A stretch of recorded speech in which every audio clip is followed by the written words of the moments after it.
그거를 저희 한국마음코치센터의 대표님 다음으로 비주얼 담당하고 계신 부대표님, 박선정 부대표님께서 강의해 주시겠습니다. 큰 박수로 맞이해 주세요. 네, 감사합니다. 네, 가정폭력 이해와 예방에 대해서 말씀드리고자 나온 박선정입니다. 저는 한국마음코치센터의 부대표고요. 마음 하면 저희가 알죠. 사람의 마음, 그리고 또 하나 엄마의 마음. 그래서 저희 모토의 대표님께서 말씀하셨던 게 저에게 되게 많이 영감이 받았던 건 뭐냐면 엄마의 마음이 행복해져야 아이들이 행복하다라는 것. 그리고 저는 7년 넘게 가정폭력 쉼터에서 일을 했어요. 한 기관에서 보통 이거 정식으로 이야기하면 가정폭력 피해자 보호시설이에요. 그래서 이분들을 어떻게 케어 같이 살면서 정말 목숨에 위협받는 사람들이 남편을 벗어나서 같이 살면서 더 이상 내가 가정폭력 당하면 안 되겠다. 혹은 내 자식은 가정폭력의 되물이면 끊어야겠다. 라고 한 큰 그러니까 용기? 그리고 어떻게 보면 그분의 용기인데 더 나아가서 욕심이 되는 네, 그런 분들과 함께 생활을 하면서 정말 이것이 더 이상 개인의 문제가 아니라 국가의 문제이다. 라는 거에 대해서 함께 나눠보자고 제가 이것을 준비를 했고요. 우선 가정폭력은 아마 다 아실 거예요. 가족 구성원 내에서 신체적, 정신적 또는 재산상의 피해를 수반하는 모든 행위를 저희가 법적 정의라고 해요. 그러면 사회적 정의가 뭐냐면 이걸 기억하여 주셔야 돼요. 가정 구성원 안에서 통제하고 지배하기 위해서 일어나는 모든 학대적인 행위라는 거죠. 그래서 실제로 이 많은 통제들을 인해서 폭력이 많이 발생이 되고 있습니다. 그래서 그럼 가족 구성원이 궁금하시잖아요. 지금 배우자 혹은 전 배우자 이혼했지만 한국 사회에서는 조금 이상한 개념이 내 한 번 조강시켜서 죽을 때까지 조강시켜라 라고 하는 독특한 사고방식이 있어요. 이혼을 하고 별거를 하고 그래서 했지만 죽을 때까지 그분 내 와이프다라고 생각해서 이혼을 해도 폭력이 일어나는 경우도 많거든요. 그리고 사실혼의 배우자, 형제, 자매, 자녀들, 부모, 계부모, 재혼 가족들이 많잖아요. 그런 모든 것들이 같이 사는 모든 사람들을 가족 구성원이라고 이야기를 해요. 간혹 이제 부모님이 일찍 돌아가시거나 해서 이모 댁이라던가 이렇게 맡겨지잖아요. 그럼 친척들 사이에서 일어나는 모든 폭력 또한 가정폭력이라고 이야기를 합니다. 그러면 가정폭력에 그러니까 우리가 외부의 사람들과 폭력이 일어나고 모르는 사람은 폭력이 일어나면 그냥 쌍방 폭력이 될 수도 있지만 가정폭력의 가장 큰 특징은 친밀한 관계에서 다양한 폭력이 중첩된다는 거예요. 내가 가정폭력 가해자예요. 요새 남자분들이 많죠. 가정폭력 가해자예요. 그렇지만 그 와이프는 이제 가정폭력 피해자죠. 근데 잘 보면 이 아내가 피해자지만 자식한테는 가해를 해요. 그리고 언어폭력이 있을 것이고 신체폭력이 있을 것이고 정서적 폭력이든 그러니까 성적 폭력부터 시작해서 되게 종류가 많이 있다는 거죠. 그래서 연령에 따라서 노인이라던가 이제 아동, 학대들, 여자 폭력이 당연히 일어날 수 있고 조금 증가하는 추세 중에 하나가 남편 폭력도 있어요. 요새 장모님이 집에 같이 살잖아요. 애들 키운다고. 그래서 장모님과 와이프가 함께 폭력을 행사하는 경우도 있어서 남성의 전화가 생길 정도로 좀 증가하고 있어요. 근데 상대적으로 제가 오늘 얘기할 거는 아내 폭력 쪽에 좀 더 치중을 많이 할게요. 현재 비율이 되게 많이 있고 아내 폭력을 위해서 일어나는 현상들이 더 많이 있기 때문에 중점적으로 이야기를 할 건데 폭력에는 우리가 흔히 생각하는 신체 폭력 뭐 때리거나 목을 조르거나 뭐 벌 세우거나 강금하거나 예를 들어서 어렸을 때 혹시 그런 경험 있으세요? 부모님한테 혼나가지고 빨개 벗겨져서 밖에 나가서 서 있거든요. 그때 우리가 당연하다고 생각했던 것이 신체 폭력입니다. 지금 옷은 벗기지 않더라도 근데 가정폭력 쉼터에 있었던 어머니들 대부분이 자기가 어렸을 때 추운 한겨울에 그렇게 아버지한테 많이 혼났대요. 밥상에 날아가는 건 기본인 거고 그래서 그 기억이 너무너무 싫었다고 얘기를 해요. 근데 또 착하신 분들이 또 폭력을 많이 당하는데 자기 동생을 보호하기 위해서 자기가 밖에서 벌벌벌 떠는 경우가 되게 많다라는 거죠. 그리고 정서적 폭력은 이제 무시, 위협, 협박, 물건 던지기 같은 것도 포함이 되는데 간혹 그런 의처증, 우부증 많이 들어보셨죠? 근데 간혹 분명히 와이프가 밖에 나갔다 하면 30분이 걸릴 건데 31분에 전화가 와요. 어디 있어? 시간을 다 체크한다는 거죠. 또 이거와 연결된 게 이제 경제적 폭력인데 생활비를 안 주거나 소비에 대한 지나친 간섭, 돈 내놓기를 강요하는 행동들인데 예를 들어서 남편이 아예 돈을 안 벌어요. 이런 경제적 폭력이에요. 그리고 남편이 월급을 300만 원을 받아요. 근데 4인 가족인데 100만 원만 주는 거죠. 50만 원만 주는 거죠. 나머지 자기가 쓰는 거고. 네, 그리고 요새 가족 카드 있죠. 그럼 물건을 사면 문자가 날라오는 거죠. 얼마 썼다. 그럼 남편이 딱 받아 전화가 오죠. 콩나물 어디가 싼데 왜 거기서 샀어? 너 가격을 왜 안 써? 네가 집에 사는 게 뭐가 있는데 돈을 이렇게 많이 써? 그러고 집에 와서 한마디 하죠. 왜 고기 반찬은 없어? 이런 분의 되게 특징 중에 하나가 뭐가 있냐면 본인이 물건 장바구니에 장을 안 보러 가요. 더 심한 경우에는 아예 카드나 이런 게 하나도 없어. 그냥 남편이 봐주는 장을 보고 나서 하는 거. 단 한 번도 이분이 사용할 수 없는 그런 분도 계시거든요. 근데 우리가 생각하는 뭐 알코올 중독이라던가 이제 마약 중독 혹은 도박 때문에 집에서 돈 내놓으라고 하시는 분도 우리가 있지만 일상생활에서 이런 것도 폭력이라는 거에서 인지를 해주셨으면 좋겠고, 성적 학대, 원하지 않는 성관계를 요구하거나 만지거나 촬영하는 행위들. 그래서 제가 아시는 분들 같은 경우에 잠잘 때 잠옷이 청바지에 벨트. 어떻게 해서든 같이 안 붙어 있어야 되네. 저한테 이런 말도 했어요. 그냥 외도 좀 해줬으면 좋겠대. 밖에서 다 해결하고 집에 와서 나만 안 건드렸으면 좋겠대. 이런 것들이 생각보다 많이 있다라는 거죠. 근데 여기서 더 나아가 신체 폭력하고 성적 학대가 합치면 여자분들이 대부분 내가 창녀 같대요. 되게 또 신기하게 남자분들 열심히 패놓고 나면 미안하다고 생각이 돼서 화해를 하는 게 다 섹스예요. 그러면 또 이 여자 아내분들 안 맞는다고 하잖아요. 그러니까 몸을 내주죠. 그러면 그때 그 기분이 정말 창녀 같아요. 별의별 욕을 다 들어가면서 이제 하는 거죠. 그러니까 이게 근데 아직 우리 법 쪽에서는 이제 부부 강간이 일어나거나 법적으로 처벌받는 경우 많이 없거든요. 그러니까 그런 양상들이 있는 거죠.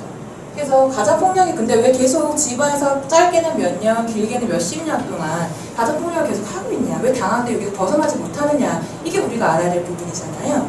근데 거기서 제가 말씀드린 은폐성이라는 거예요.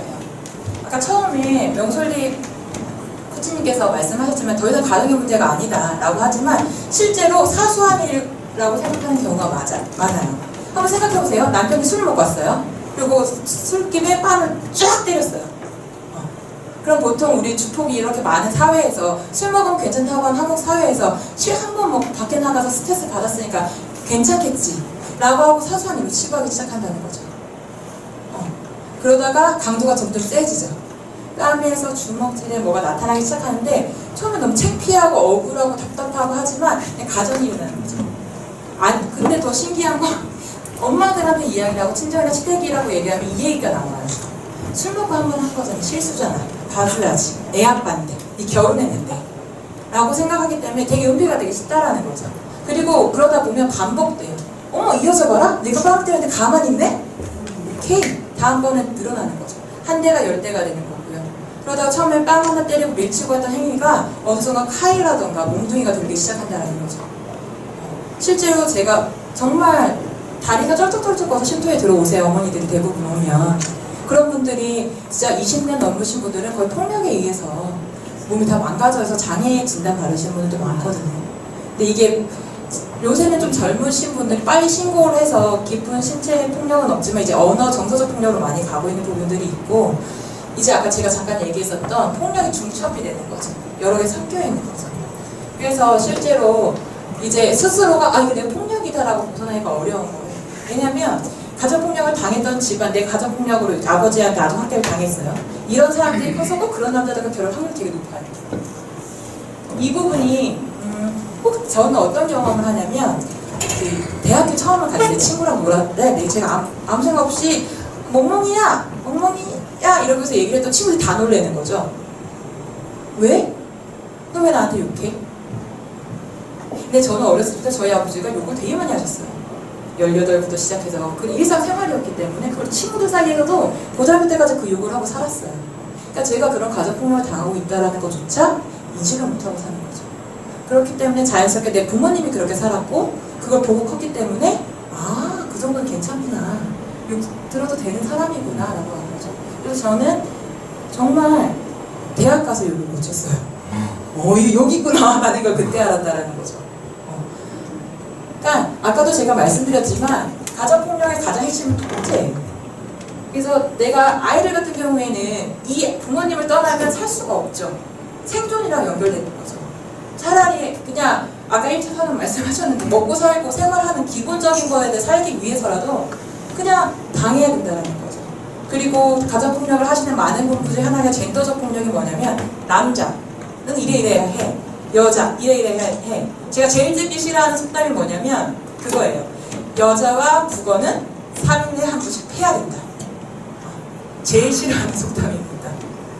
이런 것처럼 요새는 이제 밥도 차려야 되고 시부모님도 잘 모셔야 되고 애도 잘 키워야 되고 하나 더 들어가죠. 요새는 돈도 벌어야 되고 그래서 점점 돈 네가 벌어와야 되지 하면서 이제 놀고 먹고 사시는 이제 남편분들이 점점 증가하기도 해요.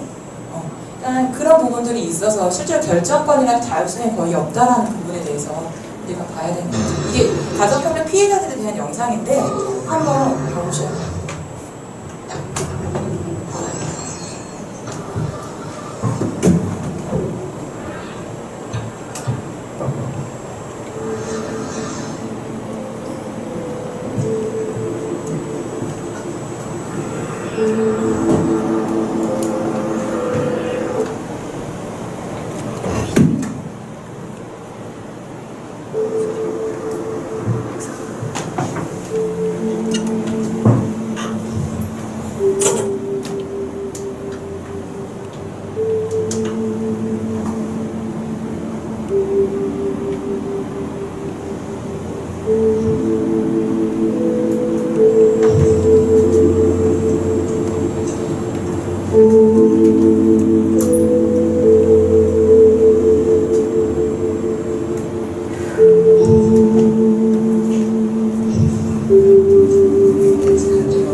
받고 싶으신 분 계세요?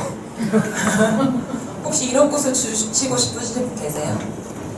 근데 정말 중요한 건 뭐냐면 이 꽃을 제가 제 친구한테도 혹은 제가 아는 주변의 사람들한테도 줄 수 있다는 거예요. 그래서 이게 더 이상 사회 문제, 개인의 문제가 아니고 가정의 문제가 아니고 사회 문제라는 거죠. 이 손 보시죠. 친구가 머리에서 손을 흔들어요. 어떤 느낌이 드세요? 헤어지거나 뭐 보통 그렇게 생각하시죠. 폭력을 많이 안 당해보셨나 봐요. 왜냐면 가정폭력 피해자분들이 손을 흔들면 몸을 이렇게 숨어요. 저 같은 경우에 상담을 하다가 저희가 머리를 잘 만지는 편이에요. 근데 저는 쉼터에 있을 때 머리를 지금 묶었어요. 머리를 잘 만지니까. 그래서 아예 하고 이분들이 또한 왜 술 한 잔 먹을 수 있잖아요, 사람들이. 전 쉼터에서 근무한 다음날에 쉼터를 가려면 술 한 잔 이상 절대 먹지 않았어요. 바로 아세요. 되게 예민하고 민감하신 분들이라는 거죠. 그래서 주변에 친구들이나 아이들이 뭔가 딱 하려고 하면 이렇게 하면 의심해 보실 필요 있어요. 티 안 나게. 그러면 우리가 이게 제가 사회적 문제라고 했는데 그럼 가정폭력 피해를 입으신 분들의 특성을 좀 알아야 내가 도움을 줄 수 있잖아요. 그렇게 보면 가정폭력 피해자들은 좀 상처가 많아요. 모기를 물렸든 뭐를 했든 상처가 상대적으로 많으신 편이고 근데 다친 시기가 제각각이에요. 그리고 특히 임신하셨는데 다치면 가정폭력일 확률이 되게 높거든요. 저 쉼터에 있을 때 대부분 엄마 오래 있으신 분들은 지금 젊은 엄마들 포함해서 임신할 때 그렇게 많이 맞아요. 되게 신기하게 많이 맞아요. 그래서 애들이 일찍 나오는 경우가 너무 많거든요. 그래서 그런데도 벗어날 수가 없죠. 왜? 애가 있으니까. 혼자 독립해서 살 수가 없죠. 근데 아이들을 어떻게 키워야 되고 손을 어떻게 버냐고 하는 그런 부분들이 임신할 때 극대화가 되잖아요. 그러니까 그런 부분 때문에 맞고도 그분들하고 같이 살아야 되는. 그리고 애가 태어나면 어떡하겠어요? 함께 살아야 된다라는 그 부분이 있다라는 거죠. 그래서 제가 정말 이거는 기억하면 돼요. 그러니까 신체 상처를 입었는데 이거 어떻게 하다 다쳤어? 라고 그냥 얼버무는 경우. 아니 그냥 어쩌다 보니까 그냥 넘어졌어 라고 하면서 내가 어떻게 상처를 입었는지를 구체적으로 이야기하지 못할 경우에는 폭력이 일어날 수 있는 경우가 되게 많거든요. 그리고 몸 청결 부분들, 그러니까 너무 스트레스 폭력에 놓여있기 때문에 자기 청결이라던가 자기 외모 같은 걸 꾸밀 수가 전혀 없어요. 그래서 한여름에 한겨울에 옷을 입는다거나 뭐 그러신 분들도 있으시거든요. 뭐 짜증이라던가 충동적인 것도 있는데 정말 이분들이 술하고 약물, 담배 피기 시작하시고 술 피기 시작하시고 하면 자살 요구가 올라오고요. 간혹 성폭력을 그러니까 집안 강간을 당하고 맞고 나서 해서 정말 편안하게 사는 남편을 보면 죽이고 싶대요. 그래서 내가 맞았던 몽둥이가 있으면 진짜 때리고 싶은데 그러니까 참는 거죠. 실제로 그렇게 때리거나 남편을 살해했던 분들은 가중처벌 받거든요. 그래서 많은 그것 때문에 여성단체에서 움직이고 있긴 하지만 그러니까 진짜 죽이고 싶대요. 그래서 그럴 때마다 자기가 너무너무 놀랍다라고 이야기하시는 분들이 많거든요. 그래서 너무 갑자기 음식을 안 먹거나 너무 폭식을 하시거나 하시는 분들의 특성들이 있어요. 그래서 피해자분들이 아이들도 마찬가지로 자살 시도를 되게 많이 하죠. 실제로 손목 긋는 경우도 실패했으면 실제 가서 그거 같이 119 가야 되고요. 경찰서 가야 되고요. 그런 경우도 있는데 함께 있지 못하는 우울이라던가 그리고 자기가 욱해서하기 때문에 아이들을 폭력을 하죠. 그럼 죄책감이 같이 일어나는 거예요. 어떻게 내가 똑같이 남편처럼 된다라는데 근데 통제할 수가 없죠. 그리고 그렇게 통제 안에 들어가 있으면 이 남편, 그러니까 가정폭력 가해자를 벗어나 살 수가 없어요. 아무것도 할 줄 아는 게 없는 거죠. 정말 밖에 나가서 시장에 가서라도 물건을 팔거나 뭐 설거지라도 할 수 있는 것도 안 되는 거죠. 왜냐면 만약에 돈을 피해서 팔잖아요. 그럼 남편 술 먹고 생패고요. 계속 그런 식으로 쫓겨나는 경우들도 상당히 많거든요. 그렇게 되고 아이들 같은 경우에는 이제 학교 폭력 같은 것들. 그래서 정말 자연스럽게 이 반사회성 같은 것들이 있기 때문에 이 가정 문제가 이제 더 이상 아니라는 거에 대해서 우리가 정말 강력하게 가져가야 되는데 근데 누구나 피해자가 될 수 있는 거예요. 그래서 여기 보면은 27세 병역을 필요한 남성의 가정폭력 피해자 충분히 될 수 있어요. 근데 어렸을 때부터 아버지한테 그렇게 많이 맞고 자란 애들이 계속 주눅이 들 거잖아요. 맞죠? 근데 얘네들이 한 20대가 넘어가지고 커지죠. 근데 어느 날 아버지가 하도 해서 내가 웃겨가지고 아버지 팔을 딱 잡았어요. 웬걸? 아버지가 힘이 없어요. 상상했던 그 힘든 아버지가 아닌 거예요. 그러면 너무 폭력이 심하게 당하신 분들 같은 경우에는 바뀌어요. 아들이 가해자, 아버지가 피해자. 라고 하면서 이렇게 반복이 된다라는 거죠. 이제 신체 폭력은 이제 뭐 학력이 낮거나 뭐 많거나 할 수 있지만 이제 똑똑하신 분들은 되게 지능적으로 해요. 어떤 경우가 있냐면 경찰분들, 119 구급대원분들 같은 경우 있으시잖아요. 생각보다 많거든요. 근데 그런 분들이 쉼터에가 오고 나면 보호를 못 받아요. 다 찔러가지고 다 조사하는 거죠. 어디 있는지 다 찾아내기도 하는데 정말 심했던 경우는 어떤 경우냐면 119 구급대 아내를 정말 펴서 아내가 기절하잖아요. 그러면 아내를 주물러요. 마사지를 막 해줘서 살려요. 또 때려. 근데 멍 하나 안 들어요. 그 실미도라는 곳 아시죠? 거기에 출신이신 분. 그러니까 이런데 쉼터에 돌아왔는데도 결국엔 남편한테 갔어요. 그럼 저희는 어떻게 해야 되나요? 10대 맞을 거 5대만 맞게끔 방법을 알려주고 위험할 때 도망갈 수 있게 하는 거. 이혼이 정답은 아니니까 우리가 그분의 인생인데 이혼을 무조건 하라고는 할 수는 없으니까 어떻게 해서 다음번에 어떻게 행동을 해야 한다 라는 방법들을 충분히 알려드리고 보낼 수도 있지만 집요하게 하시는 분들은 그렇게까지도 해요. 그래서 근데 보시면 가정폭력 진짜 일사분류 한 기관에서만 상담 횟수가 점점 늘어나고 있긴 하고 그에 따라서 경찰 신고 빈도가 되게 낮잖아요. 근데 많은 우리가 이 부분에서 많이 주목을 해야 되는 게 아직도 가정 문제라고 치부하는 경우가 많다라는 거죠. 근데 신고율이 낮냐라고 보면 가족이라서 대화를 해결하면 되겠지. 한 번만 이럴 거야. 다시는 이렇게 안 할 거야. 라고 하시는 분들이 많아요. 그리고 주변에 참으라고. 애 있으니까 어떡할 거니? 이렇게 이야기하시는 분도 많고 근데 이웃 주변에 소리가 나잖아요. 그러면은 남의 일이라고 신고하지 않은 경우가 많고 두 번째로는 피해 보복당할까 봐. 가정폭력이 밖에 끝까지 소리가 날 정도로 하면 그 동네에서 소문 나 있어요 벌써.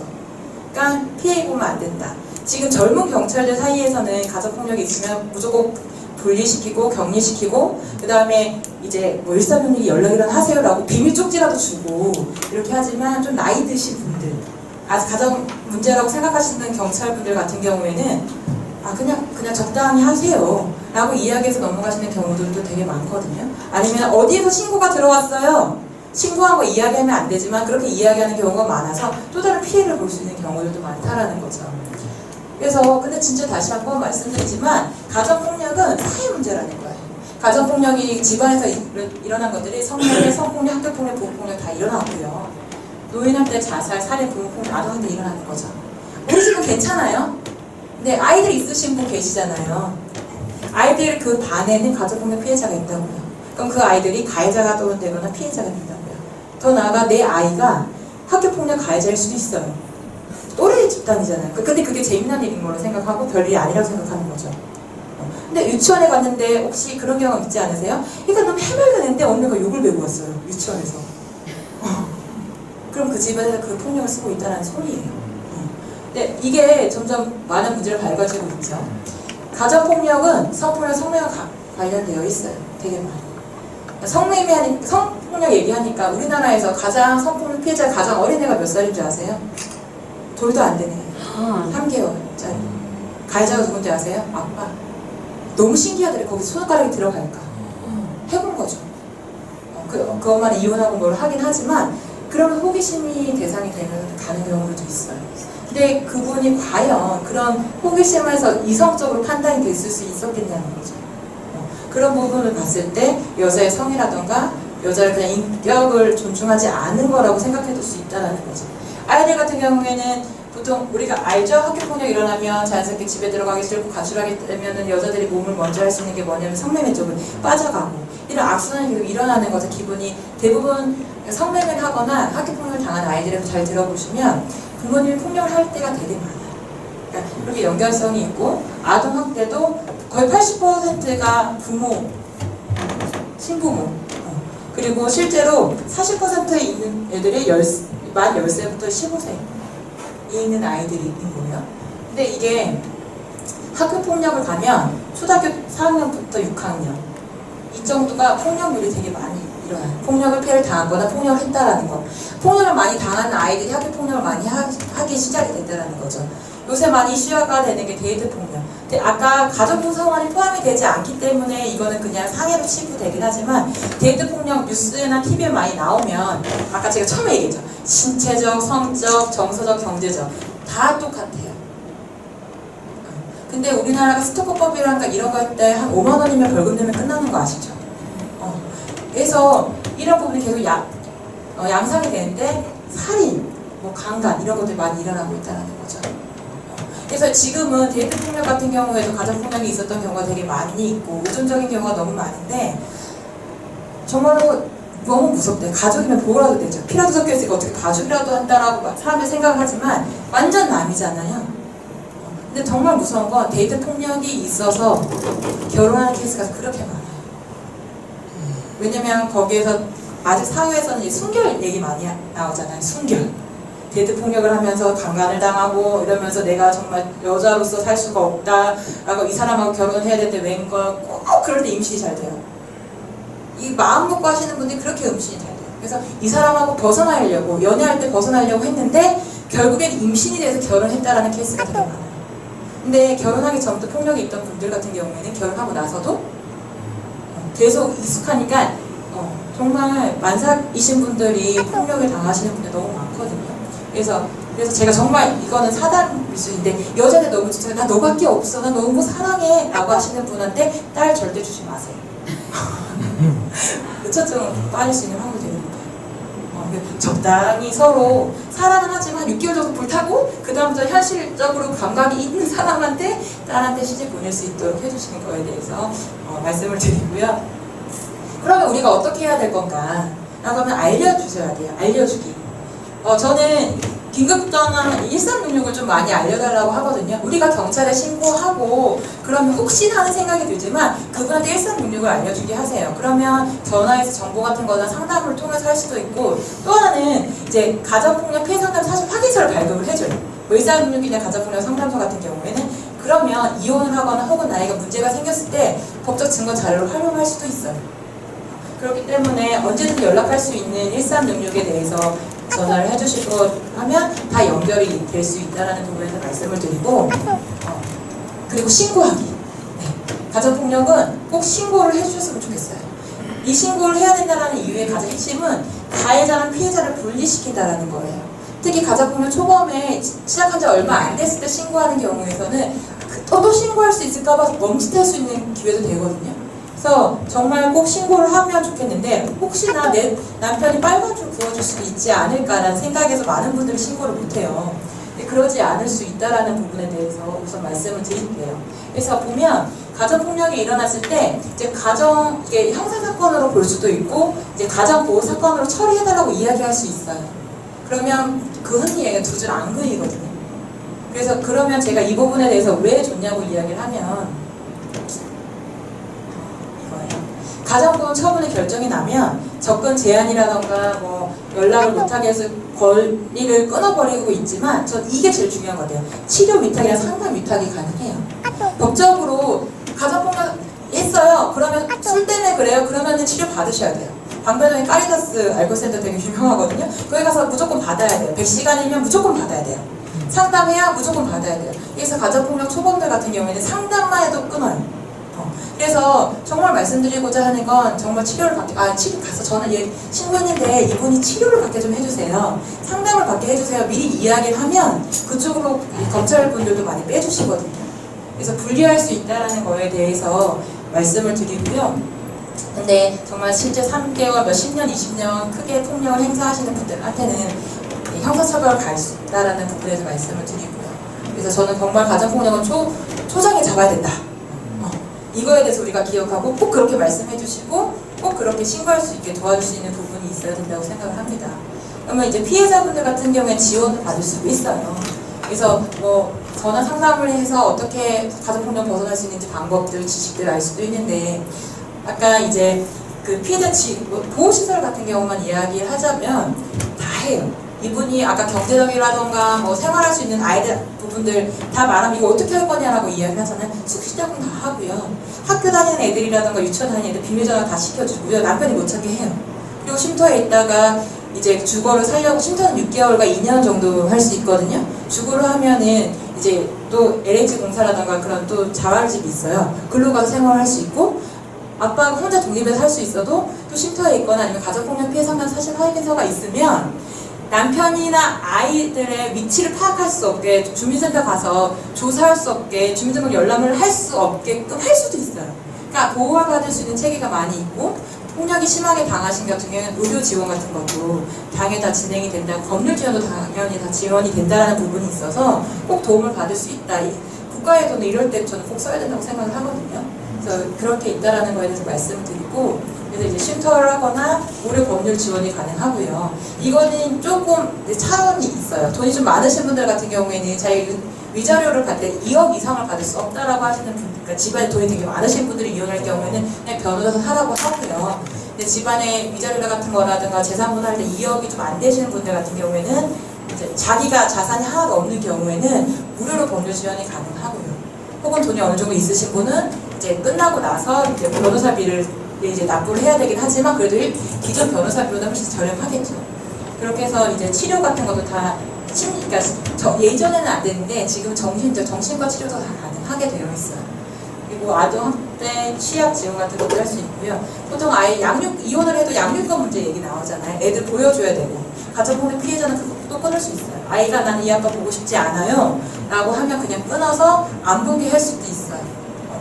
그런 부분들이 있다라는 거에 대해서 이런 것도 일단 조금 도움을 받아봐라 라고 주변에 있으시면 꼭 말씀을 해주시고요. 기억이 안 나시면 아까 다시 말씀드린 1366만이라도 알려주시면 되고, 그러니까 우리가 정말 함께 해주시니까 남의 일이라고 모른 척 하지 말고, 그리고 이웃 대신에 내가라도 먼저 좀 신고해주고, 그리고 서로 지켜주고 피해자 회복 도와주기.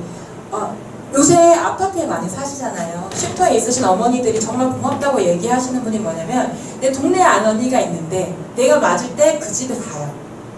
보호를 해준다는 거죠. 근데 해코지를 해. 근데 그래서 그 언니가 괜찮다라고 얘기하면서 했던 말이 뭐냐면 야 혹시나 모르니까 너 신발이랑 옷 그리고 비상금 얼마 정도는 우리 집에 갖다 놔.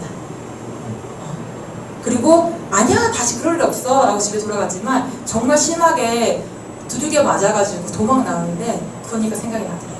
그리고 가서 딱 그 다행이라고 하는데 또 10만 원 더 얹어주면서 야 제발 좀 신고해라. 제발 아니면 신고 못하면 쉼터라도 가라라고 했는데 자기 인생에 가정폭력을 끊게 해준 사람은 그 이웃 언니라고 이야기하더라고요. 그러니까 우리 아파트에 모르는 사람들 많잖아요. 그래도 아시는 분 있으면 이런 방법이라 내가 못해주면 지하철 어딘가에 좀 맡겨놓으라던가 정말 위급할 때 신발 한 장 없이 뛰쳐나왔을 때 살 수 있는 최소한의 방도를 이야기해 줄 수 있는 것도 중요하고 뭐 경찰에 가면 뭐 긴급지원센터라던가 바로 연계되니까 그렇게 하더라도 꼭 말씀해 주셨으면 좋겠고 정말 다시 한번 말씀드리지만 가정폭력은 경제 학력 수준이 낮은 사람이 아니라 모든 사람들 전 계층에서 다 발생하고요. 이제 술 많이 마시면 학력이 낮으면 신체폭력이 많고 학력이 높으시면 집요하게 하시는 분들이 되게 많고 그리고 개인적인 사생활 문제가 아니라 가정폭력은 사회적 문제라는 거죠. 그리고 공권력이 개입해야 되는 문제라는 거죠. 더 이상 이게 가정폭력에 국한되는 게 아니라 사회 문제. 우리가 지금 나타나고 있는 모든 문제의 기반이 가정폭력이다 라는 거에 대해서 명확히 우리가 알아야 되고요. 그러니까 피해자들이 폭력을 유발했거나 정서적으로 문제가 있다? 가끔 이렇게 얘기해요. 저 성격이 저러니까 맞을만 하지 라고 생각을 하세요. 밖에서 볼 때 남편이 되게 괜찮거든요. 근데 저렇게 괜찮은 남편한테 맞는 여자는 쨍한 문제가 있어 라고 이야기하시는 분이 그렇게 많은데 아니 정말 가정폭력은 상대방을 통제 지휘하기 위해서 아니라 피해자 탓이 아니에요. 저는 개인적으로 하나 더 말씀드리면 가정폭력 가해자도 탓은 아니라고 생각해요. 왜냐하면 그들도 피해자였기 때문에. 근데 우리가 분명히 알아야 될 거는 어떠한 이유가 있든 한들 때리는 건 안 된다는 거예요. 똑같은 상황에 누구는 폭력을 하고 누구는 폭력을 하지 않는다면 근데 그냥 안 하는 게 맞다라는 거죠. 그러니까 내 탓일 수도 있고 네 탓일 수도 있고 누구 탓이 아닐 수도 있지만 우리가 강력하게 알아야 될 건 폭력은 안 된다는 거에 대해서 아시고 꼭 혹시 보이시면 신고하시는 거 112 또는 1366에 신고하셔서 그분의 삶에 더 이상 가정폭력이라는 것이 없고 당신 괜찮다 더 이상 안 맞고 살아도 되고 당신을 위해서 정말 이 사회가 도와주고 있거든 당신 조금만 용기 내볼래? 나랑 손잡고 같이 한번 가볼래? 라는 그런 따뜻한 말 한마디가 하는 것이 우리 가정폭력을 떠나가서 지금 이 사회에 있는 많은 폭력, 분노에 대해서 잡을 수 있는 가장 기반이 아닐까 생각합니다. 지금 이렇게 마치도록 하겠습니다. 감사합니다.